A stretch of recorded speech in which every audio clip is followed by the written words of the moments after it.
Hello guys, welcome back to our channel Bhavya Bharat. ನಾವಿವತ್ತು ವಿಶ್ವವಿಖ್ಯಾತ ಅಜಂತಾ ಕೇವ್ಸ್ಗೆ ಬಂದಿದ್ದೀವಿ. ಇದು ಔರಂಗಾಬಾದಿಂದ ಮತ್ತು ಎಲ್ಲೋರಾ ಕೇವ್ಸಿಂದ 100 ಕಿಲೋಮೀಟರ್ ದೂರದಲ್ಲಿದೆ. ಅಲ್ಲಿಂದ ಒಂದು 2 ಅವರ್ಸ್ ಡ್ರೈವ್ ಆಗುತ್ತೆ. ಇಲ್ಲಿಗೆ ನಿಯರೆಸ್ಟ್ ಏರ್ಪೋರ್ಟ್ ಅಂದರೆ ಔರಂಗಾಬಾದ್ ಮತ್ತು ಜಲ್ಗಾವಲ್ಲೂ ಏರ್ಪೋರ್ಟ್ ಇದೆ. ನಿಯರೆಸ್ಟ್ ರೈಲ್ವೆ ಸ್ಟೇಷನ್ ಜಲ್ಗಾವಲ್ಲಿದೆ. ಅದು ಇಲ್ಲಿಂದ 54 ಕಿಲೋಮೀಟರ್ ಇದೆ. ಬಸ್ಸಲ್ಲಿ ಬರಬೇಕು ಅಂದರೆ Aurangabad to Jalgaon bus Ajanta caves ಹತ್ರನೇ ಸ್ಟಾಪ್ ಕೊಡ್ತಾರೆ. ಔರಂಗಾಬಾದಿಂದ ಬಸ್, ಕ್ಯಾಬ್, ಆಟೋಲೂ ಬರ್ಬೋದು. ಮತ್ತು ರೆಂಟ್ಗೆ ಬೈಕ್ಗಳು ಸಿಗುತ್ತೆ. ಪಾರ್ಕಿಂಗ್ ಏರಿಯಾದಿಂದ ಎಂಟರ್ ಆಗ್ತಿದ್ದಂಗೆ ಈ ಶಾಪಿಂಗ್ ಪ್ಲಾಜಾ ಇದೆ. ಒಳ್ಳೊಳ್ಳೆ ಡೆಕೋರೇಟಿವ್ ಐಟಮ್ಸ್ ಇದೆ. ಇಲ್ಲಿ ವಾಪಸ್ ಬರಬೇಕಾದ್ರೆ ಶಾಪಿಂಗ್ ಮಾಡ್ಬೋದು. ಯಾವ ಪ್ರೈವೇಟ್ ವೆಹಿಕಲ್ನೂ ಅಜಂತಾ ಬೆಟ್ಟದ ಮೇಲೆ ಬಿಡಲ್ಲ. ಕೆಳಗಡೆ ಪಾರ್ಕಿಂಗಲ್ಲಿ ನಿಲ್ಲಿಸಿ ಗೌರ್ಮೆಂಟ್ ಅವ್ರದ್ದೇ ಶಟಲ್ ಬಸ್ ಇದೆ, ಅದರಲ್ಲೇ ಹೋಗಬೇಕು. ಒಂದು 3-4 ಕಿಲೋಮೀಟರ್ಸ್ ಆಗುತ್ತೆ. 15 ನಿಮಿಷದಲ್ಲಿ ಮೇಲೆ ರೀಚ್ ಆಗ್ಬೋದು. ಮತ್ತು ಇಲ್ಲಿ A C, non A C 2 types bus ಇದೆ. ಎ ಸಿ ಬಸ್ಗೆ 40 ರೂಪಾಯಿ ಟಿಕೆಟ್, ಮಾಮೂಲಿ ಬಸ್ಗೆ 30 ರೂಪಾಯಿ. ಕೇವ್ ಟೈಮಿಂಗ್ಸ್ ಬೆಳಗ್ಗೆ 9ರಿಂದ ಸಂಜೆ 5:30ವರೆಗೆ ತೆಗೆದಿರುತ್ತೆ. ಅಂದರೆ ಎಂಟ್ರಿ ಒಂದು 3:30 ಅಷ್ಟೊತ್ತಿಗೆ ಮುಗಿಸ್ಬಿಡ್ತಾರೆ. ವಾಪಸ್ ಬರೋಕ್ಕೆ 5:30ವರೆಗೆ ತೆಗೆದಿರುತ್ತೆ. ಬೆಟ್ಟದ ಮೇಲೆ ಬಸ್ ಸ್ಟಾಪ್ ಮುಂದೆನೇ ಸೆಕ್ಯೂರಿಟಿ ಚೆಕ್ ಮತ್ತು ಟಿಕೆಟ್ ಕೌಂಟರ್ಸ್ ಇದೆ. ಟಿಕೆಟ್ ಚಾರ್ಜ್ ಇಂಡಿಯನ್ಸ್ಗೆ 40 ರೂಪಾಯಿ. ಮತ್ತು ಇಲ್ಲಿ ಗೈಡ್ ಬೇಕು ಅಂದರೆ ಅದಕ್ಕೆ ಎಕ್ಸ್ಟ್ರಾ ಚಾರ್ಜಸ್ ಆಗುತ್ತೆ. ನಡ್ಕೊಂಡು ಹೋಗೋಕ್ಕಾಗದೇ ಇದ್ದವ್ರಿಗೆ ಡೋಲಿ ಸರ್ವಿಸ್ಸು ಇದೆ. ಕೇವ್ಸ್ ಎಂಟರ್ ಆಗೋಕ್ಕೆ ಮುಂಚೆ ಈ ಹೋಟೆಲ್ ಇದೆ. ಇಲ್ಲಿಂದ ಮುಂದೆ ತಿನ್ನೋಕ್ಕೇನೂ ಸಿಗಲ್ಲ ಮತ್ತು ವಾಟರ್ ಬಾಟಲ್ವೇ ಸಿಗಲ್ಲ. ಸೊ ವಾಟರ್ ಬಾಟಲ್, ಸ್ವಲ್ಪ ಸ್ನ್ಯಾಕ್ಸ್ ಮತ್ತು ಟೋಪಿ ಜೊತೆಲಿ ಇಟ್ಕೊಳ್ಳಿ. ಅಜಂತಾಲಿ ಟೋಟಲ್ 30 ಬುದ್ಧಿಸ್ಟ್ ಕೇವ್ಸ್ ಇದೆ. ಗುಹೆಗಳು ಈ ಥರ ಹಾರ್ಸ್ ಶೂ ಶೇಪಲ್ಲಿ ಅಥವಾ ಯು ಶೇಪಲ್ಲಿದೆ. ಇಲ್ಲೊಂದು ವಾಚ್ ಟವರ್ ಇದೆ. ಅದ್ರ ಮೇಲಿಂದ ನೋಡಿದ್ರೆ ಕೇವ್ಸ್ ಈ ಥರ ಕಾಣತ್ತಂತೆ. ಕೇವ್ಸ್ ರೀಚ್ ಆಗೋಕ್ಕೆ ಒಂದು 50 ಮೆಟ್ಲು ಹತ್ಕೊಂಡು ಹೋಗಬೇಕು. ಕೆಲವು ಕಡೆ ಸ್ಲೋಪ್ ಮಾಡಿದ್ದಾರೆ. ಇಲ್ಲಿರೋ 30 ಕೇವ್ಸಲ್ಲಿ ಕೆಲವು ಕೇವ್ಸ್ 2nd ಸೆಂಚುರಿ BC ಮಾಡಿರೋದಂತೆ. ಅಂದರೆ ಕ್ರಿಸ್ತಪೂರ್ವ 2ನೇ ಶತಮಾನದಲ್ಲಿ ಶಾತವಾಹನ ಡೈನಾಸ್ಟಿಯವರು ಮಹಾರಾಷ್ಟ್ರನ ಆಳ್ತಿದ್ದಾಗ ಮಾಡಿರೋದಂತೆ. ಇನ್ನು ಮಿಕ್ಕಿದ ಕೇವ್ಸ್ ಎಲ್ಲ 4th ಸೆಂಚುರಿ ADಲಿ ವಕಟಕ ಡೈನಾಸ್ಟಿ ರಾಜರಾದ ಹರಿಸೇನನ ಕಾಲದಲ್ಲಿ ಮಾಡಿರೋದಂತೆ. ಇಲ್ಲೂ ಎಲ್ಲೋರಾ ಥರನೇ ಬಸಾಲ್ಟ್ ರಾಕ್ಸ್ನ ಕೊರೆದು ಕೇವ್ಸ್ ಮಾಡಿದ್ದಾರೆ. ಈ ಕೇವ್ಸ್ಗಳು ಮಾಡಿದ್ಮೇಲೆ ಬುದ್ಧಿಸಮ್ ಕಡಿಮೆ ಆಗಿ ಅಥವಾ ಇನ್ಯಾವುದೋ ಕಾರಣದಿಂದ ಇದನ್ನು ಯೂಸ್ ಮಾಡೋದನ್ನು ನಿಲ್ಲಿಸ್ಬಿಟ್ಟಿದ್ರಂತೆ. ಸೊ ಇಲ್ಲಿ ಫುಲ್ ಕಾಡು ಬೆಳ್ಕೊಂಡ್ಬಿಟ್ಟಿತ್ತಂತೆ. 1819ರಲ್ಲಿ 1819ನಲ್ಲಿ ಬ್ರಿಟಿಷ್ ಕ್ಯಾಪ್ಟನ್ ಜಾನ್ ಸ್ಮಿತ್ ಹುಲಿ ಬೇಟೆ ಆಡೋಕ್ಕೆ ಇಲ್ಲಿಗೆ ಬಂದಾಗ 10ನೇ ನಂಬರ್ ಕೇವ್ದ ಎಂಟ್ರೆನ್ಸ್ ಕಾಣಿಸ್ತಂತೆ. ಅಲ್ಲೇ ಕುರಿ ಕಾಯ್ತಾ ಇದ್ದ ಹುಡುಗನ ಕೇಳಿದ್ದಕ್ಕೆ ಕೇವ್ ಒಳಗಡೆ ಕರ್ಕೊಂಡು ಹೋಗಿ ತೋರಿಸಿದ್ನಂತೆ. ಹೀಗೆ ಈ ಕೇವ್ಸ್ ಮತ್ತೆ ಎಲ್ಲರ ಗಮನಕ್ಕೆ ಬಂದಿದ್ದು. ಈಗ ಈ ಕೇವ್ಸ್ನ ASI ಅವರು ಮೇಂಟೈನ್ ಮಾಡ್ತಾ ಇದ್ದಾರೆ.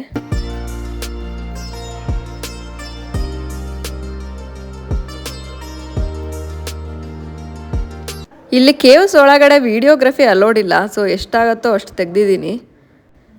ಕೇವ್ 1ಅಲ್ಲಿ ಗೋಡೆಗಳ ಮೇಲೆ, ಕಂಬಗಳ ಮೇಲೆ ಮತ್ತು ಸೀಲಿಂಗಲ್ಲೂ ಬ್ಯೂಟಿಫುಲ್ ಮ್ಯೂರಲ್ ಪೇಂಟಿಂಗ್ಸ್ಗಳಿದೆ. ಇದೆಲ್ಲ ನೋಡಿ 2000 ವರ್ಷದ ಹಿಂದಿನಷ್ಟು ಪೇಂಟಿಂಗ್ಸ್ಗಳು. ಎಲ್ಲ ನ್ಯಾಚುರಲ್ ಕಲರ್ಸ್ ಯೂಸ್ ಮಾಡಿರೋದಂತೆ. ಲೀವ್ಸ್ ಮತ್ತು ಪ್ಲ್ಯಾಂಟ್ಸ್ ಎಕ್ಸ್ಟ್ರಾಕ್ಟ್ ಮತ್ತು ವೆಜಿಟೇಬಲ್ಸ್, ಫ್ರೂಟ್ಸ್ ಮತ್ತು ಕೆಲವು ಕಡೆ ಕಲ್ಲನ್ನು ಪುಡಿ ಮಾಡಿ ಅದರಲ್ಲೂ ಪೇಂಟಿಂಗ್ ಮಾಡಿದ್ದಾರಂತೆ. ನೋಡಿ, ಈ ಬ್ಲೂ ಕಲರ್ ಕಾಣ್ತಾ ಇದೆಯಲ್ಲ, ಅದೆಲ್ಲ ಕಲ್ಲು ಜಜ್ಜಿ ಅದರಿಂದ ಪೇಂಟಿಂಗ್ ಮಾಡಿರೋದಂತೆ. ಈ ಕೇವ್ 1 ಇಂಚು ಖಾಲಿ ಬಿಡದೆ ಫುಲ್ ಪೇಂಟಿಂಗ್ ಮಾಡಿದ್ರಂತೆ. ಬಟ್ ಇವಾಗ ಮಧ್ಯೆ ಎಲ್ಲ ಹಾಳಾಗ್ಬಿಟ್ಟಿದೆ. ಈ ಸೀಲಿಂಗಲ್ಲಿರೋ ಚಕ್ರ ನೋಡಿ, ಒಳ್ಳೆ ಮಾರ್ಬಲ್ ಇದ್ದಂಗಿದೆ, ಆದರೆ ಪೇಂಟಲ್ಲಿ ಮಾಡಿರೋದು. ಈ ಕೇವಲ್ಲೇ ಅಜಂತಾದ ಫೇಮಸ್ ಪೇಂಟಿಂಗ್ ಅಂತ ಹೇಳ್ತಾರಲ್ಲ, ಪದ್ಮಪಾಣಿ ಮತ್ತು ವಜ್ರಪಾಣಿ ಪೇಂಟಿಂಗ್ ಇರೋದು. ಬಟ್ ವಿಡಿಯೋ ತೆಕ್ಕೊಳಕ್ಕೆ ಬಿಡಲಿಲ್ಲ.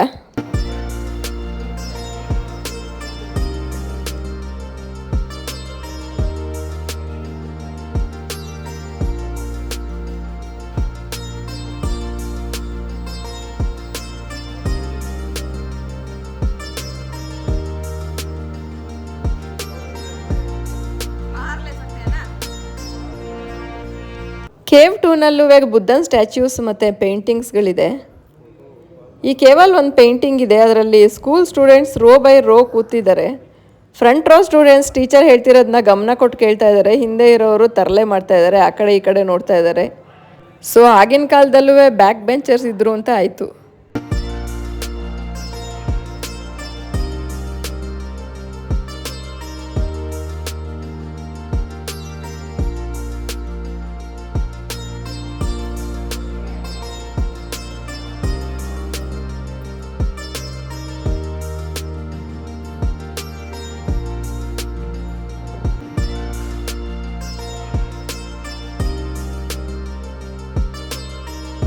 ಕೇವ್ಗೆ ಎಂಟರ್ ಆಗಕ್ಕೆ ಮುಂಚೆ ಈ ಡೋರ್ ಫ್ರೇಮಲ್ಲಿರೋ ಕಾರ್ವಿಂಗ್ಸ್ಗಳು ನೋಡಿ.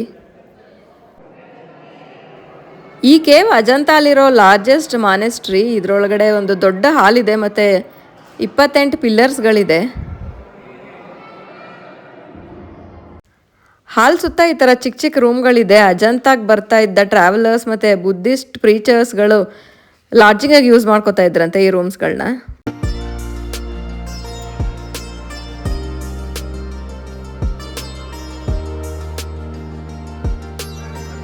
ಅಜಂತಾಲ್ಲಿ 2 ಥರ ಕೇವ್ಸ್ಗಳಿದೆ, ಮಹಾಯಾನ ಮತ್ತು ಹೀನಾಯನ ಅಂತ.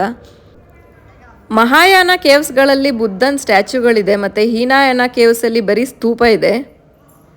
ನಾನು ಕೇಳಿರೋ ಪ್ರಕಾರ ಬುದ್ಧ ಮೂರ್ತಿ ಪೂಜೆನ ಇಷ್ಟಪಡ್ತಾ ಇರಲಿಲ್ವಂತೆ, ಅದಕ್ಕೆ ಬರೀ ಸ್ತೂಪನ ಪೂಜಿಸ್ತಾ ಇದ್ರಂತೆ. ಆದರೆ ಈಗ ನೋಡಿ ಬುದ್ಧನ ಫಾಲೋವರ್ಸ್ ಎಲ್ಲ ಕಡೆ ಬುದ್ಧನ ಸ್ಟ್ಯಾಚ್ಯೂ ಮಾಡಿದ್ದಾರೆ. ಮತ್ತು ಈಗಂತೂ ಕೇಳೋ ಹಾಗೆ ಇಲ್ಲ, ಎಲ್ಲರ ಮನೆಯಲ್ಲೂ ಶೋ ಪೀಸ್ ಥರ ಬುದ್ಧನ ಸ್ಟ್ಯಾಚ್ಯೂ ಇಟ್ಕೊಂಡಿರ್ತಾರೆ. ಕೇವ್ 5 ಡೋರ್ ಫ್ರೇಮ್ ಒಂದೇ ಕಂಪ್ಲೀಟ್ ಆಗಿರೋದು, ಒಳಗಡೆ ಕಂಪ್ಲೀಟ್ ಆಗಿಲ್ಲ. ರಾಜ ಹರಿಸೇನ ಸತ್ತ ಮೇಲೆ ಇಲ್ಲಿ ನಡೀತಾ ಇದ್ದ ಕೆಲಸ ಎಲ್ಲ ನಿಂತೋಯ್ತು ಅಂತ ಹೇಳ್ತಾರೆ. ಮತ್ತು ಕೆಲವು ಕಡೆ ಕೆತ್ತುತ್ತಾ ಇರ್ಬೇಕಾದ್ರೆ ಕಲ್ಲು ಸರಿಗಿಲ್ಲ ಅಂತ ಗೊತ್ತಾಗುವೆ ಕೆಲಸ ನಿಲ್ಲಿಸ್ಬಿಟ್ರಂತೆ.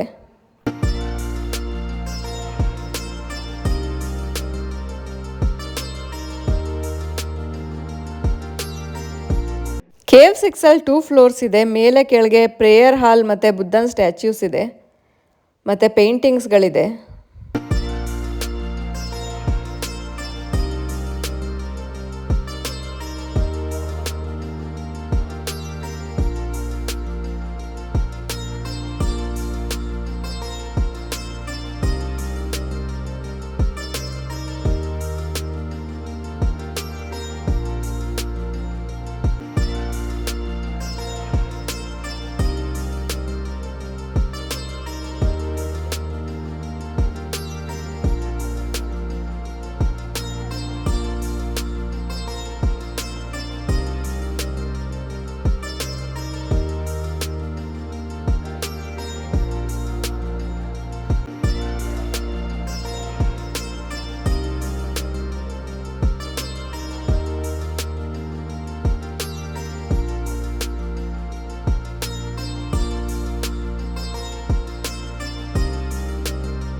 ಈ ಬ್ರಿಡ್ಜ್ ಕೆಳಗಡೆ ಕಾಣ್ತಾ ಇರೋದು ವಾಗೋರಾ ನದಿ. ಮಳೆಗಾಲದಲ್ಲಿ ತುಂಬಾ ನೀರಿರುತ್ತಂತೆ.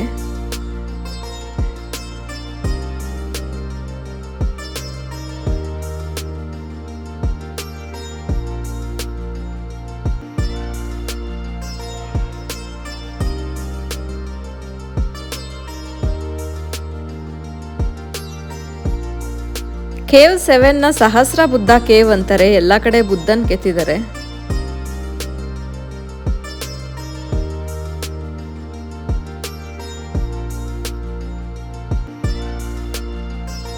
ಕೇವ್ 9 ಚೈತ್ಯ ಹಾಲ್ ಅಂದರೆ ಪ್ರೇಯರ್ ಹಾಲ್. ಅಜಂತಾಲಿ ಪ್ರತಿಯೊಂದು ಗುಹೆ ಒಳಗೂ ಚಪ್ಪಲಿ ಮತ್ತು ಶೂಸ್ ಬಿಚ್ಬಿಟ್ಟು ಹೋಗಬೇಕು. ಸೊ ಪ್ರಿಫರಬ್ಲಿ ಚಪ್ಪಲಿ ಹಾಕೊಂಡು ಬಂದರೆ ಒಳ್ಳೆಯದು. ಇಲ್ಲಿ ನೋಡಿ ASI ಅವರು ಸೈಂಟಿಫಿಕ್ ಪ್ರಿಸರ್ವೇಷನ್ ಮಾಡ್ತಾ ಇದ್ದಾರೆ. ಹೀನಾಯನ ಕೇವ್ಸ್ ಒಳಗಡೆ ಈ ಥರ ಬರೀ ಸ್ತೂಪ ಇದೆ, ಬುದ್ಧನ ಸ್ಟ್ಯಾಚ್ಯೂ ಎಲ್ಲೂ ಇಲ್ಲ. ಅಜಂತಾಲ್ಲಿ ಕಾರು ಮಾಡಿದ ಫಸ್ಟ್ ಗುಹೆ ಕೇವ್ 10 ಅಂತ ಹೇಳ್ತಾರೆ. ಇದುವೇ ಒಂದು ಪ್ರೇಯರ್ ಹಾಲ್.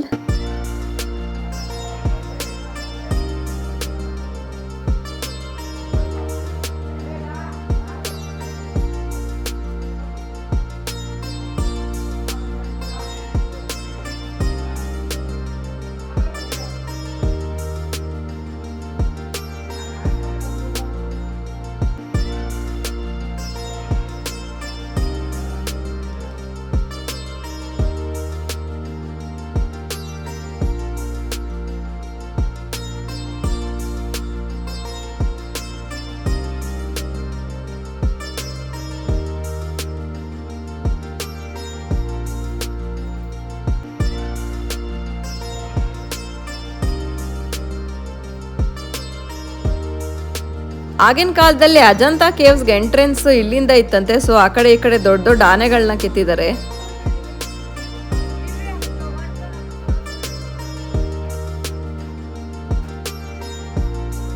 ಕೇವ್ 17 ಒಳಗೆ 20 ಆಕ್ಟಾಗನಲ್ ಪಿಲ್ಲರ್ಸ್ಗಳಿದೆ. ಎಲ್ಲ ಪಿಲ್ಲರ್ಸ್ನೂ ಪೇಂಟ್ ಮಾಡಿದ್ದಾರೆ. ಬೇರೆ ಎಲ್ಲ ಕೇವ್ಸ್ಗಿಂತ ಈ ಕೇವಲ್ಲಿ ಪೇಂಟಿಂಗ್ಸ್ ಸ್ವಲ್ಪ ನೀಟಾಗಿ ಕಾಣುತ್ತೆ. ಅಜಂತಾಲಿರೋ ಪೇಂಟಿಂಗ್ಸಲ್ಲಿ ಬುದ್ಧನ ಹಿಂದಿನ ಜನ್ಮಗಳು ಮತ್ತು ಬುದ್ಧನ ಪುನರ್ಜನ್ಮಗಳು ಮತ್ತು ಆಗಿನ ಕಾಲದ ಇನ್ಸಿಡೆಂಟ್ಸ್ನ ಪೇಂಟ್ ಮಾಡಿದ್ದಾರೆ.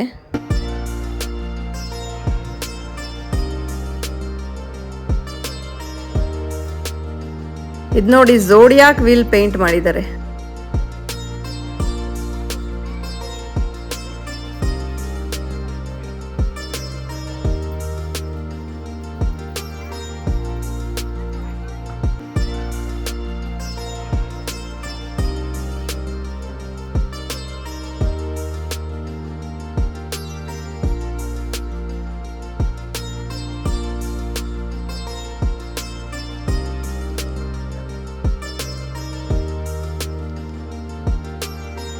ಕೇವ್ 19 ಒಂದು ಪ್ರೇಯರ್ ಹಾಲ್. ಸ್ತೂಪದೊಳಗಡೆ ಬುದ್ಧನ ಕೆತ್ತಿದ್ದಾರೆ.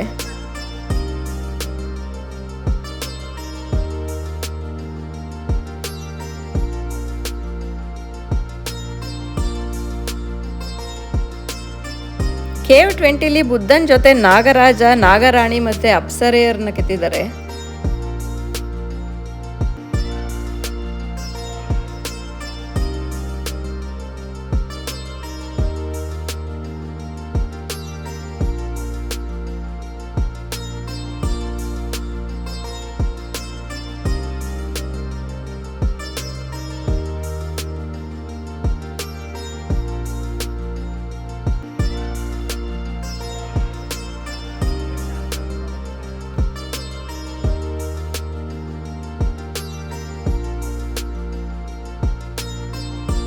ಕೇವ್ 23 ಒಳಗಡೆ ಕಂಪ್ಲೀಟ್ ಆಗಿಲ್ಲ.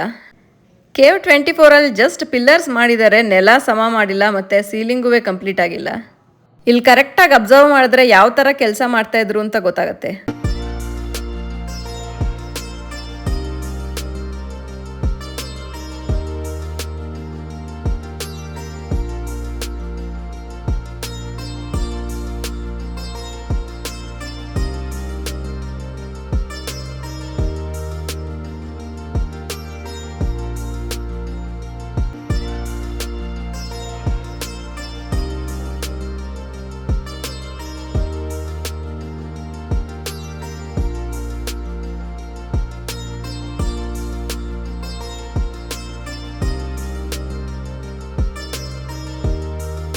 ಅಜಂತಾಲಿರೋ ಕೇವ್ಸಲ್ಲೆಲ್ಲ ಕೇವ್ 26 ನನಗೆ ತುಂಬ ಇಷ್ಟ ಆಯಿತು. ಇಲ್ಲಿ ಸ್ಲೀಪಿಂಗ್ ಬುದ್ಧ ಸ್ಟ್ಯಾಚ್ಯೂ ಮತ್ತು ಬುದ್ಧನ ಸ್ಟೋರೀಸ್ ಮತ್ತು ಬುದ್ಧನ ಆಫ್ಟರ್ ಲೈಫ್ ಸ್ಟೋರೀಸ್ ಎಲ್ಲ ಕೆತ್ತಿದ್ದಾರೆ.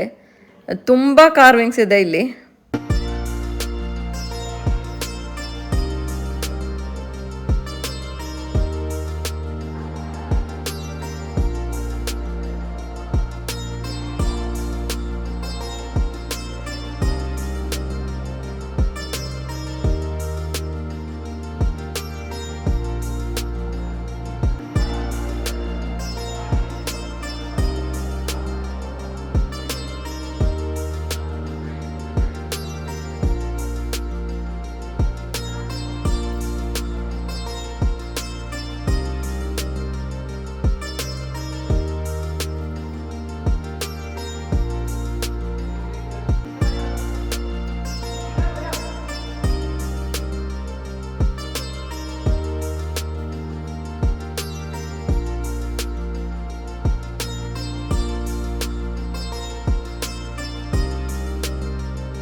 How was it, guys? Ajanta Caves? It was awesome. All 26 caves we have completed in one go. Yeah, in one go. It was not tiring and it was very nice. ಎಲ್ಲ caves ನೋಡೋಕ್ಕೆ almost ಒಂದು 4 hours ತಗೊಳ್ತು. ಇಲ್ಲಿ ಬಂಡೆ ಮೇಲೆ white colour ಕಾಣ್ತಿದೆಯಲ್ಲ, ಅಲ್ಲಿ ಮಳೆಗಾಲದಲ್ಲಿ falls ಥರ ನೀರು ಸುರಿಯುತ್ತೆ.